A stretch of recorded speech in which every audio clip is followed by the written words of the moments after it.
My name is David. And my name is Michael.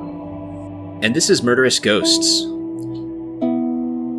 Last time we saw Victor Black as he made his way further down this corridor that had rooms on either side of it, as he investigated this noise, this mysterious noise, which turned out to be some kind of a wheelchair noise. The wheelchair wasn't moving, and he encountered what we, as the audience, know is a ghost. And the ghost made some gurgling noises and then coughed up some small bits of what seemed to be finger. And Victor got ill and was trying to cover up his mouth when the ghost started to push those little bits of finger closer to his mouth. And Victor did not want to scream, but he's going to scream. And he's going to scream when the hand gets close enough to his face that he can smell the rotting meat. And then the ghost whispers to him, "Doggie Treats."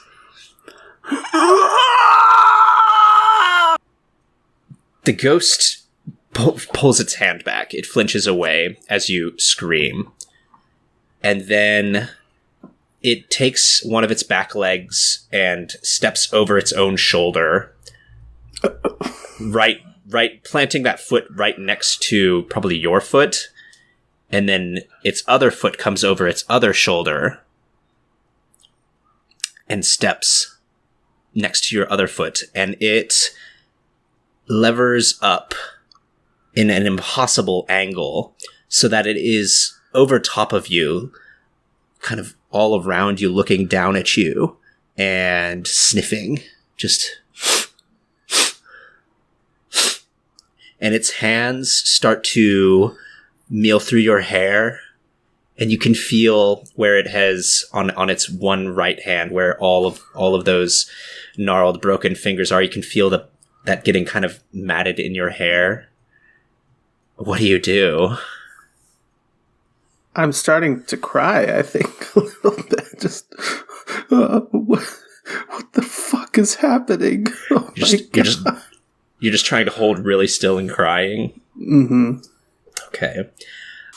It takes its good hand and kind of wipes at your tears and puts it in its mouth, tastes it, and then it sticks out this long, lolling, rotting tongue, and it licks your cheek.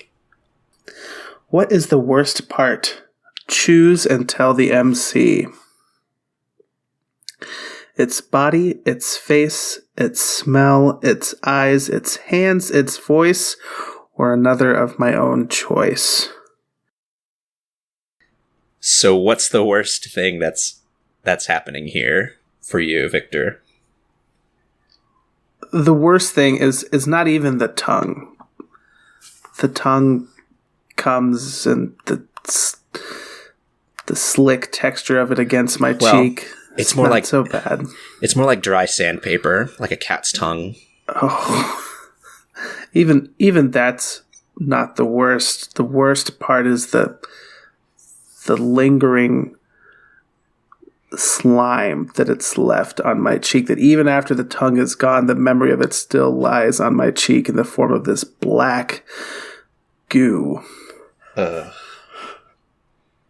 Nice. Tell the MC that it's getting worse, but you're keeping it together. Yeah, so you're able to keep it together, even though this horrifying thing is happening. And this ghost just seems to be investigating you, and its tongue is just trailing about your face and your ears and your neck. And then all of a sudden you hear a commotion from further back in the hall. And all of a sudden the ghost scampers back to the other side of the chair and seems to be looking over its shoulder. And then it looks back at you and it meets your eyes for the first time. Its eyes have been still kind of dancing, but its eyes really just focus on you. And its tongue is still lulled out impossibly far, like it's too long. And then its eyes just get wider and wider. And this commotion behind it, you see, is two what appear to be men in solid white clothing. And they just grab it by its arms and just pull it quickly into the darkness. And you can see its mouth is opened as if to scream, but no sound comes out. And then all is silent. The ghost is gone. What do you do? I don't know if I'm grateful or even more terrified. I brush all the slime and try to muss the old blood out of my hair, and I look down at my hands. Is this stuff real, or was it all in my mind? It appears that it was just in your head. You see no physical manifestations, but you still feel it lingering on you, even though when you run your hands through or over your face or through your hair, you do not feel any of it. When your hands aren't there, it seems as if it's there still. Man, maybe I should have taken a closer look at some of those mushrooms. Jeez. Well, I've had some lights play some tricks on me in these sewers, but nothing like that. I really need to get out of here. I take a deep breath. Check and make sure I still have my flashlight and my gear. I look back and I realize that the only way out is still forward. So I walk carefully around that wheelchair and I peek through the door where these two white robe figures just drew away that monstrosity. So they just dragged it back further into the darkness. And as you keep going, you will see that there's still rows of rooms. But there is also, at the end of this hallway, a staircase going up. Up. My favorite direction. I turn my flashlight up and look at the staircase. Is it the sort of staircase where it's like corrugated and you can see through, or? No, it's a solid staircase, but it's one that like goes up halfway and then turns 180 degrees and goes up the other way, kind of like a semi-spiral. I'll take one last look at those rows of rooms with my flashlight.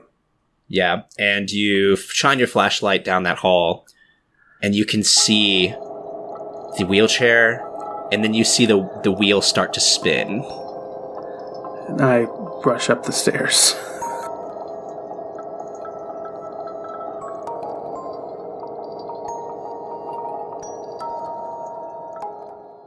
Hi, this is Jason from the Gauntlet.